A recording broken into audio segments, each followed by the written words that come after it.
Salut l'équipe, c'est Lovalist. En ce moment, alors qu'on est dans une phase pré-Coupe du Monde, je vois souvent des débats sur quel joueur est le meilleur à son poste, etc. Et je me disais que ça pouvait être intéressant de faire ce genre de vidéo et de voir quels sont les 5 meilleurs joueurs du moment à un poste en particulier.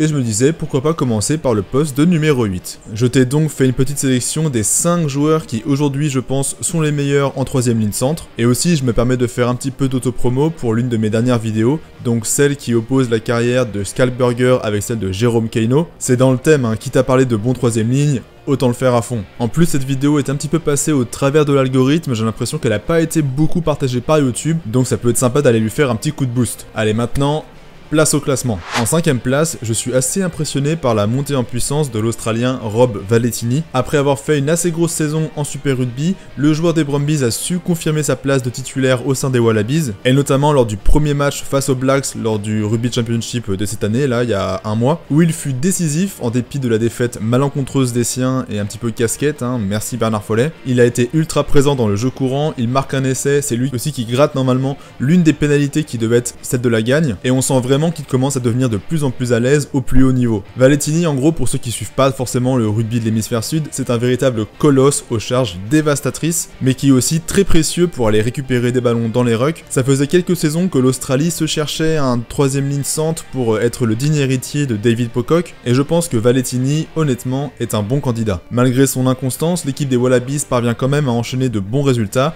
et Valetini n'y est pas pour rien. C'est même une des valeurs sûres du pack australien, en l'absence malencontreuse de Michael Hooper, et on sent qu'il devient de plus en plus leader sur le terrain. Il n'a encore que 18 sélections, mais je pense qu'il peut vraiment devenir l'un des cadres du pack Wallaby pour les prochaines années. En 4ème place, maintenant, j'aimerais parler de Pablo Matera. Il semble être en très grande forme en ce moment. Le capitaine des Pumas a réussi à rebondir après son passage mitigé au Stade Français et après sa polémique suite au tweet raciste. Bon, pas forcément un joueur dont je suis en phase avec les valeurs, donc vous l'aurez deviné, mais il faut avouer que rugbystiquement, il occupe le haut du gratin mondial. Notamment après s'être relancé du côté des Crusaders en Nouvelle-Zélande, où il a largement contribué au titre en 2022. Parfait liant entre avant et 3/4, sa rapidité lui permet d'être rapidement au soutien et de combiner avec ses arrières, quand sa puissance, elle, est une arme précieuse pour attaquer et perforer les lignes adverses. Mais Matera, je pense, tire avant tout sa force de son leadership. Ça fait quelques saisons maintenant qu'il est le capitaine des Pumas, après l'Auguste Augustin Krivy, et depuis qu'il en est le capitaine, les Pumas ont quand même remporté de sacrés exploits, comme la première victoire de l'histoire de l'Argentine face aux Blacks en 2020,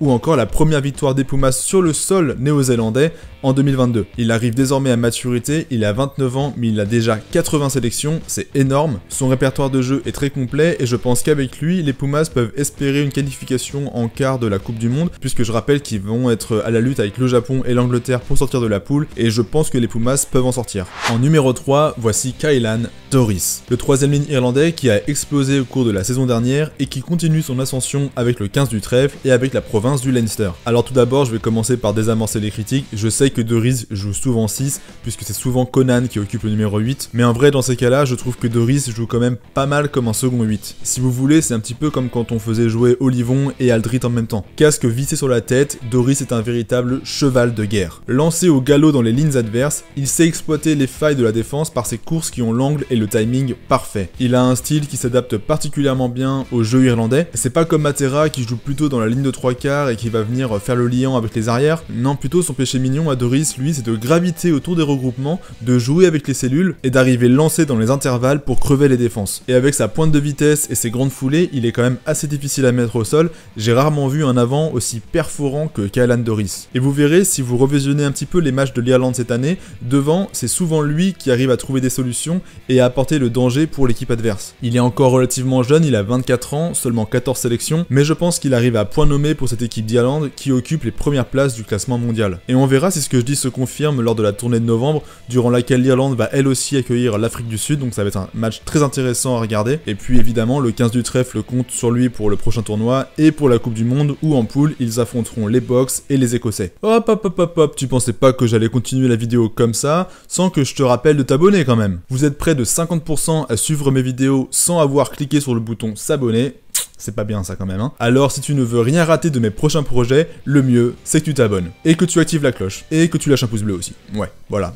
on est bon, on peut y aller. Sur la deuxième place du podium, comment passer à côté de Grigori Aldrit? Quel bonhomme, sérieux! Le Rochelais de 25 ans impressionne par sa capacité à abattre une charge monstrueuse de travail sur le terrain. J'en parle souvent sur ma chaîne lors de mes analyses des matchs des Bleus, mais la saison 2021-2022 a été pour lui un véritable succès. Omniprésent sous le maillot bleu, indispensable à La Rochelle, il est devenu en 2 saisons un grand monsieur du rugby français. Alors c'est pas le plus rapide ni celui qui va te traverser tout le terrain, mais si tu sais pas quoi faire, tu donnes la balle à Aldrit, tu vas avancer et conserver le ballon. Et c'est pas pour rien que Galtier en a fait l'une des pierres angulaires de son mandat. Après, un des bémols qu'on peut émettre vis-à-vis du jeu de Grigori Aldrit, c'est que oui, il se donne à fond, oui, il va à 200%, mais jusqu'à quand? Parce que quand on voit le nombre de ballons qu'il touche, et quand on parle de ballons touchés, c'est pas pour faire des tic-tac, pas pour faire des feintes de passe, pas pour faire de l'évitement, non, c'est pour aller emplâtrer le type d'en face. Et avec le nombre de matchs qu'il dispute cette saison, on peut logiquement se poser la question de sa longévité. Et même Ronan O'Gara, qui est son entraîneur à La Rochelle, le dit. Il aimerait bien qu'Aldrit fasse évoluer son jeu pour éviter qu'il se consomme trop et donc diminuer aussi le risque de blessure. Et effectivement, je le vois mal continuer à jouer de la sorte jusqu'à ses 30 ans. Mais bon, j'espère me tromper, j'espère qu'il sera toujours en grande forme et qu'il va pouvoir continuer à jouer le plus longtemps possible.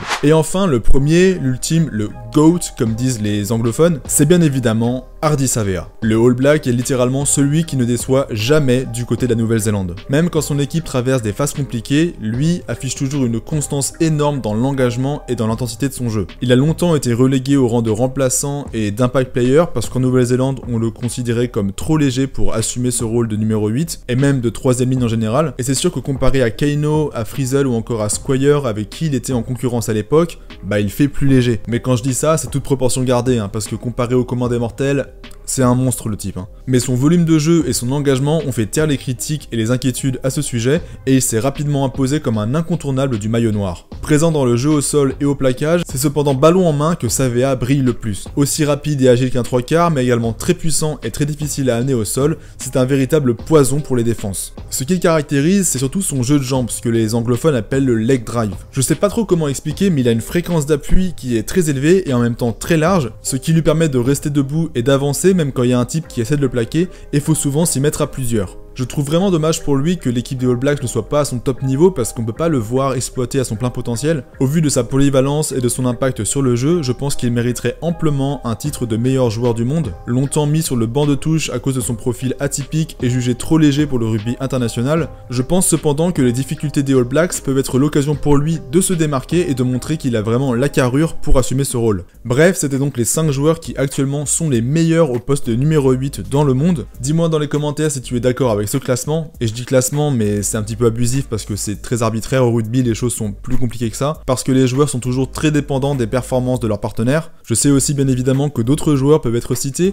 on a l'écossais Matt Ferguson, le gallois Taulupe Faletau, ou encore le Springbok Jasper Wiese, mais bon, j'ai dû faire des choix, et donc n'hésite pas à me proposer en commentaire d'autres numéros 8 qui sont en forme actuellement et qui pourraient bousculer ce classement que j'ai fait. Je te rappelle aussi que pour que je continue à améliorer mes vidéos, et ben c'est très important de s'abonner, de lâcher un pouce bleu et de m'écrire un petit commentaire pour le référencement. Si la vidéo t'a plu et que t'as envie de me laisser un pourboire, sache qu'il y a ma page Utip qui est faite pour ça. Aussi, tu peux aussi cliquer directement sur le bouton merci juste en bas de la vidéo là pour directement me soutenir financièrement. Allez, c'est tout pour moi, je te dis à la prochaine. Bye l'Ovalie.